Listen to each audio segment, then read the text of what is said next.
Alright, so in this proof, I am going to show that AB, this line segment, is equal to 10, that it's congruent to this line segment. And I'm going to do that using the base angles theorem and the Pythagorean theorem. So I'm going to use the Pythagorean theorem to show that this is a right triangle, basically that these are the same right triangle. And I'm going to use the base angles theorem to say that if I know I have the same angles here and there, then the opposite sides must be congruent as well, because that's got to be an isosceles triangle. So I'm going to start off by just saying that I have three given sides there, CD, that has a length of 6, AD has a length of 8, and AC has a length of 10. That's just given by the picture. And then I'm just going to state Pythagorean theorem as my equation that I'm going to plug into, because I'm going to use the converse of Pythagorean theorem to show that this is a right triangle and that's actually a right angle. So I'm going to substitute in B, and C, and then simplify those two. So I'm substituting in and then simplifying to show that this angle is a right angle, ADC.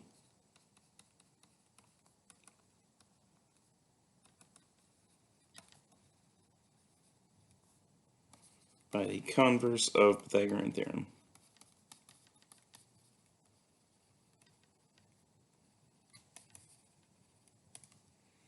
So remember, Pythagorean theorem really says that if I have a right triangle, then these three sides will fit into that equation, a squared plus b squared equals c squared. The converse is saying that I have those three sides that make that equation true, so I must have a right angle. So from there, I can say that these two are perpendicular. I could also say that this is a linear pair. I'm just going to say that I have perpendicular lines, BC and AD are perpendicular, just by the definition of perpendicular lines, because they meet at a right angle there. And then since those do meet at a right angle, this also must be a 90-degree angle. So angle B, you know what, let's actually shorten these to their vertex. Instead of this full labeling of the angle, let's just call that angle D. I'm going to call that maybe D1, and I'll call this D2. So angle D2 is a right angle also. And again, that's just by the definition of perpendicular lines. So now I know that I have two right angles here, and I know that I have congruent angles here and here.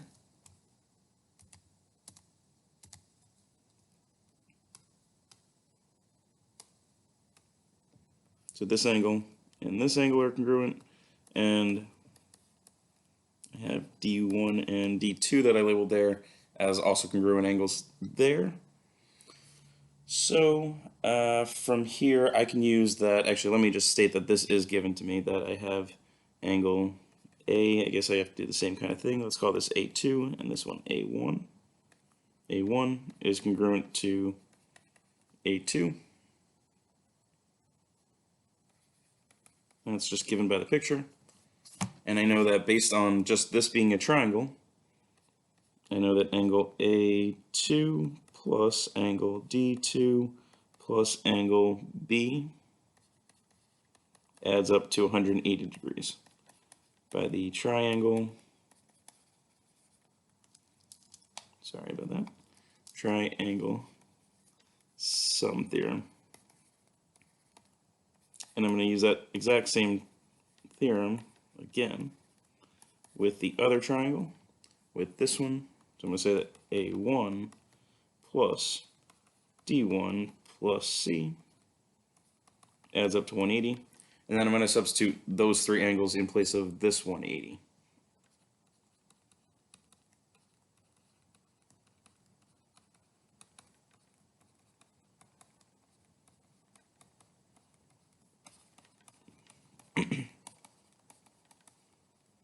So those three angles add up to the same thing that those three angles add up to. That's really all that's saying so far. But I know that A1 and A2 are both right angles. So I could say that angle A1 is congruent to angle A2, which is congruent, or which is equal to 90 degrees based on the right angle congruence theorem. And then I'll substitute in 90 degrees in place of, oh, excuse me, I'm really talking about angles D1 and D2. Those are 90 degrees. And then I can substitute in, actually I'm going to substitute twice in this one step.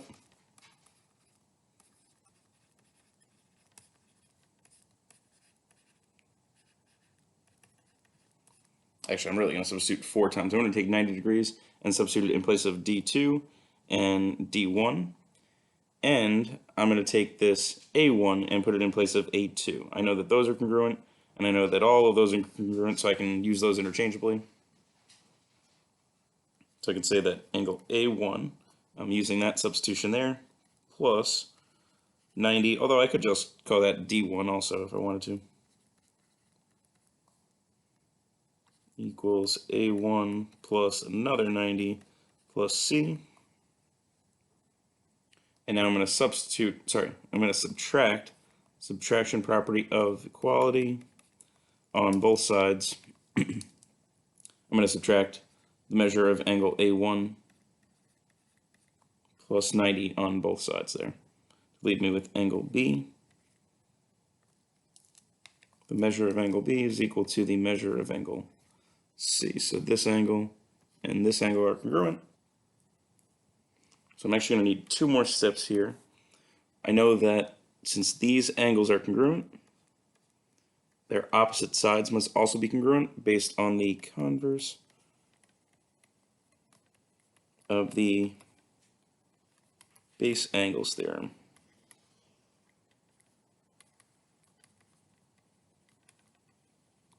So the base angles theorem says that if I have these two sides that are congruent, they're matching angles. This angle and this angle are also congruent. So the converse is saying that I have the angles. I can go to the sides saying that those are congruent. So I can say that AB is congruent to AC. And in the very beginning, I took AC to be equal to 10. So that was one of my given statements. So in my very last statement, I'm going to substitute that in for AC and say that AB is equal to 10 by the substitution property.